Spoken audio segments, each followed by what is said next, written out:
Bună ziua și bine v-am regăsit! În această etalare vom alege să vorbim despre un mesaj pe care voi trebuie musai să-l auziți.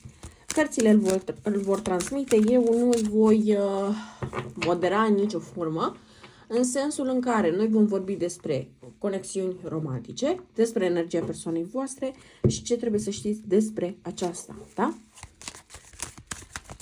Practic îi vom descoperi secretele persoanei voastre de interes dacă rezonați cu această etalare. Deci să vedem întâi de toate cine este această persoană. Care este energia voastră?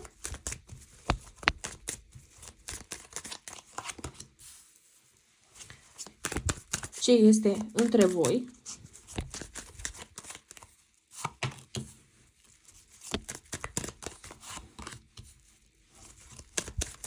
Țineți cont că această etalare are o singură variantă, așadar nu se poate potrivi pentru toată lumea. Luați doar ceea ce vi se potrivește și lăsați ceea ce nu vi se potrivește. Și ce trebuie să știți neapărat în legătură cu această persoană.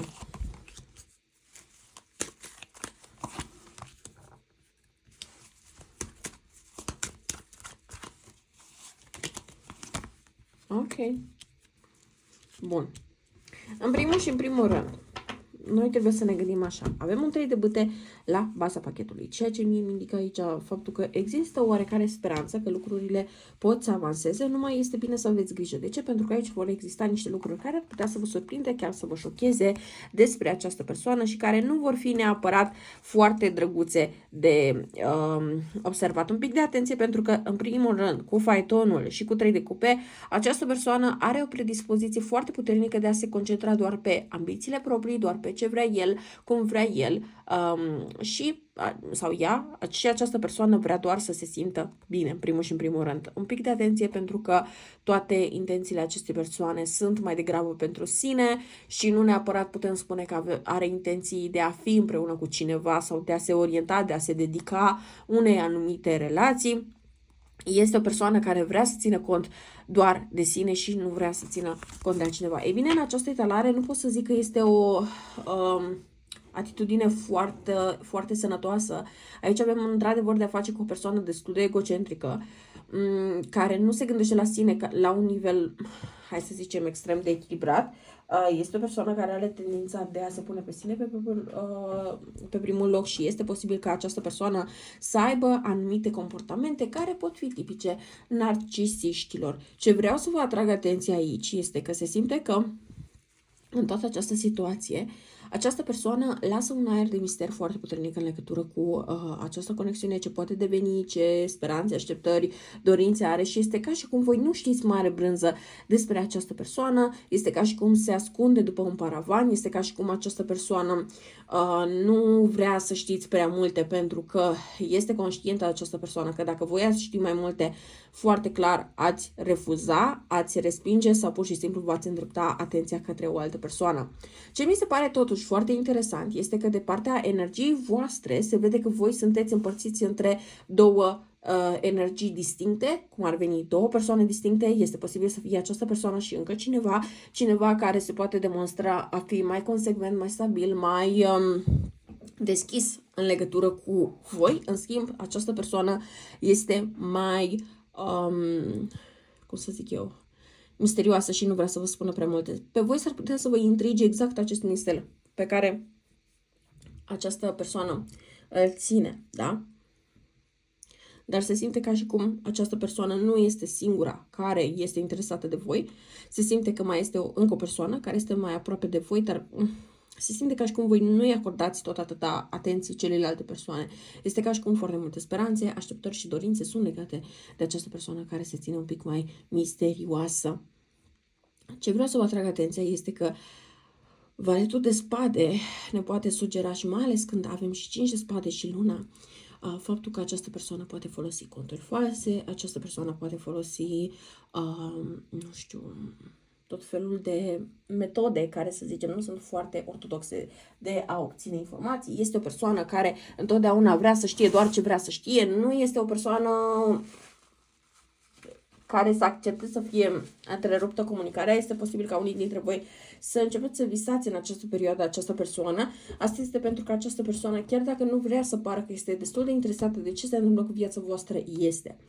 Pentru unii dintre voi este posibil ca această persoană să fie de fapt un fost care vrea să vă țină în continuare sub observație, dar fără a recunoaște cumva ori că a greșit, ori că ar vrea să fie reluat totul de la capăt. Și este ca și cum această persoană vrea să prindă un moment al vostru de slăbiciune în care tot voi să vă rugați de această persoană să revină în viața voastră. Cumva are nevoie de acea, nu știu, cum să zic eu, scărbinare de ego, aș putea spune. Pentru că este o persoană care nu vrea să recunoască nici în ruptul capului că vrea ceva cu voi. Deci dacă vă uitați la valetul de spade, chiar tot corpul este cumva înspre voi, însă capul pare că este în altă parte. De ce? Pentru că această persoană vrea să vă dea de înțeles că își vede de viața sa, că este foarte preocupată cu ale sale și că nu este neapărat interesată de voi, dar pur și simplu se întâmplă ca voi să fiți acolo. Cam asta este atitudinea acestei persoane. Cu cavalerul de monede, 5 de spade și luna, vreau să vă atrag atenția asupra faptului că această persoană poate să se miște extrem de lent și să nu vedeți că face pași concreți înspre voi. Această persoană poate avea tendința de a interpreta fiecare lucru pe care voi îl spuneți și de a lua doar ce este pe plac în momentul respectiv. De asemenea, pentru unii dintre voi, această persoană poate să aibă probleme în sensul de memorie. Este posibil ca această persoană, de asemenea, să nu considere că poate să vadă lucrurile foarte clar în acest moment și de aceea are nevoie să vă țină foarte mult sub observație, să vă supună la tot felul de teste, să vadă tot felul de reacții, să vă enerveze destul de mult cu atâtea teste, aș putea spune, doar ca să se asigure că totul este așa cum trebuie și că, vezi, Doamne, nu aveți voi intenția de a-i face ceva rău. Un pic de atenție că aveți de-a face cu o persoană destul de paranoică, o persoană care este foarte ușor să-și asume că toată lumea îi vrea rău, toată lumea are ceva cu ea, e o persoană destul de negativistă.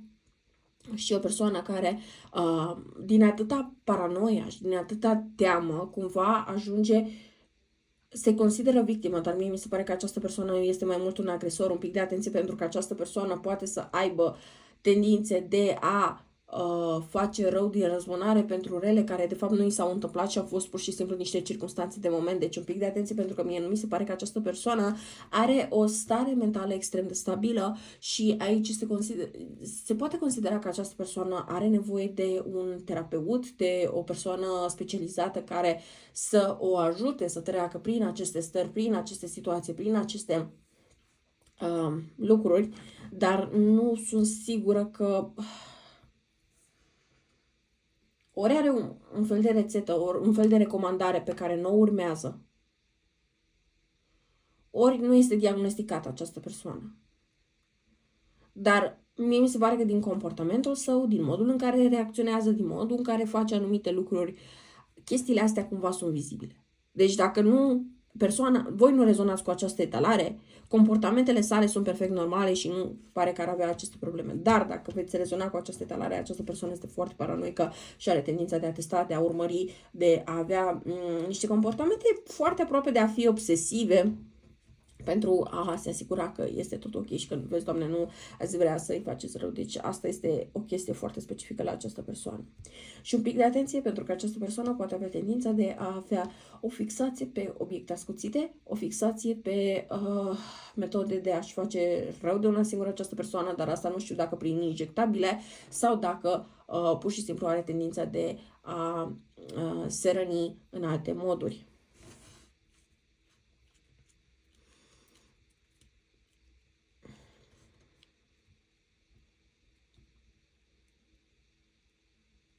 Cu regina de cupe, 10 de cupe și 7 de bâte, un pic de atenție pentru că se simte ca și cum energia voastră este o energie foarte empatică, o energie de vindecător și voi aveți o energie care ajută această persoană cumva să se simtă apreciată și iubită. Dar, pe de o parte, tot asta îi crește mecanismele de apărare și face această persoană să fie și mai dificilă cu voi, dar pe de altă parte și vrea și... Aici poate să fie o dinamică foarte ciudată, pentru că vedeți această persoană că face niște pași sau voi pur și simplu simțiți, visați această persoană care vrea să avanseze mai mult față de voi, dar ceva oprește. Și vedeți totuși această persoană care nu face absolut nimic. Nu consider că în toată această conexiune voi puteți ajunge la un rezultat concret și stabil cu această persoană, chiar și dacă voi ați începe, să zicem, o relație stabilă, această persoană este foarte predispusă să înșele, dar iarăși este un înșelat nu pentru că nu vreau să iau apărarea sau ceva, dar este un înșelat mai degrabă că dacă voi cumva vreodată vreți să, nu știu, părăsiți această persoană sau dați semne că sunteți mai stresați, mai obosiți, această persoană își caută pur și simplu pe altcineva ca să aibă o fel de pernuță moale pe care să aterizeze. Nu e o persoană care, să zicem, da, își asumă o conexiune, rămâne în aceea până la capăt sau până decide că este momentul să vă despărțiți. Această persoană întotdeauna își găsește o persoană de tip pernuță pentru a ateriza înainte de a se întâmpla ceva, nu știu, ori mai bine, ori mai rău, când vede că lucrurile deja încep să o ia un pic la vale, deja această persoană fuge, își caută o rezervă și își vede de treaba sa. Probabil de aceea am zis aici este vorba de un egocentrist un pic mai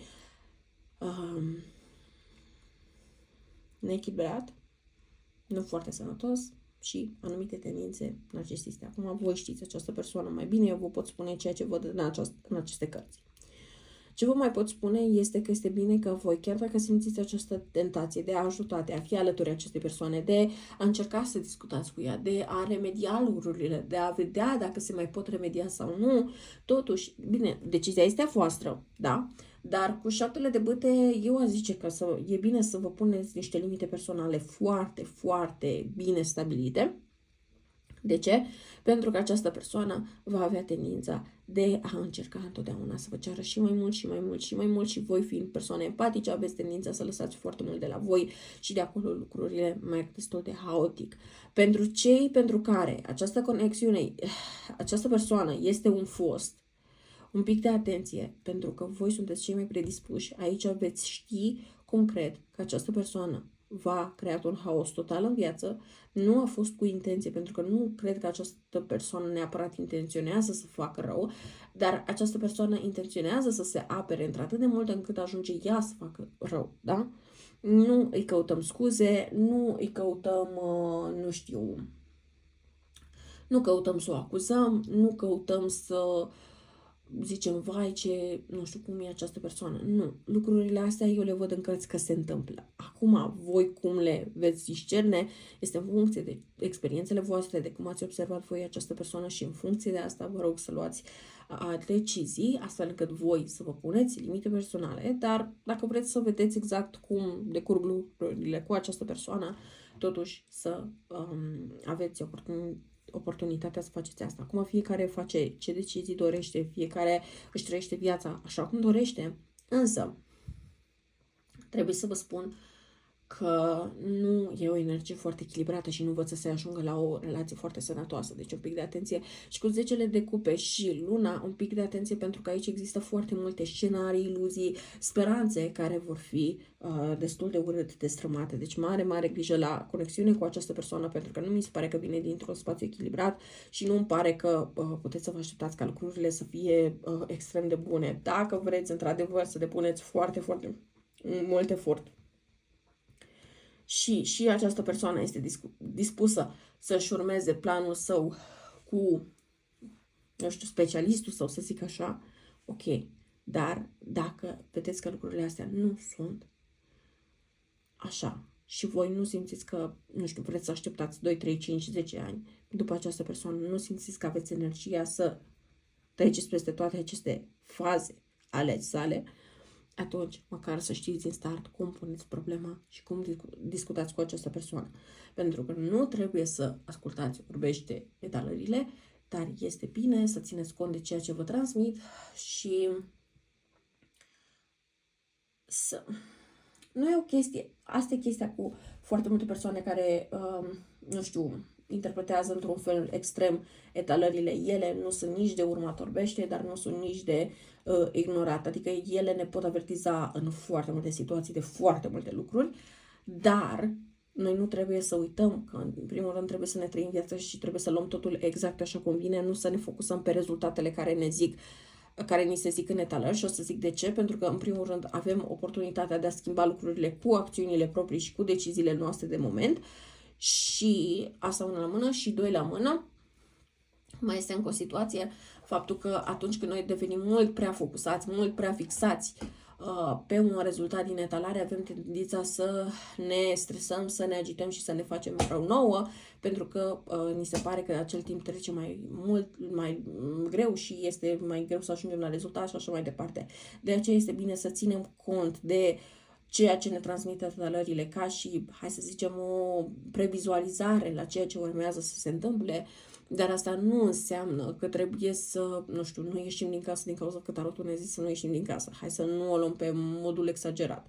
Luăm decizii importante, tarotul ne arată la ce să fim atenți, la ce să nu fim atenți, cum să punem problema, dar hai să nu o dăm nici pe fanatism, hai să nu o dăm nici pe, nu știu, cine știe ce chestia, pentru că răspunsul întotdeauna se află undeva la mijloc. Tarotul este un instrument foarte util pentru a lua decizii în viață. Eu le-am luat pe pielea mea și am recomandat persoanelor din jurul meu și încă fac chestia asta, adică nu este ca și cum m-am oprit sau ceva de natura asta, și de aceea fac chestia asta și pentru clienți, dar este nevoie să tratăm totuși și tarotul ca orice altceva în viață, practic, cu o măsură de echilibru. Da, nu mergem nici într-o extremă, nici în alta, pur și simplu ne deschidem informațiilor, chiar dacă sunt cum ne plac sau nu sunt cum ne plac, și vedem mai departe ce se întâmplă.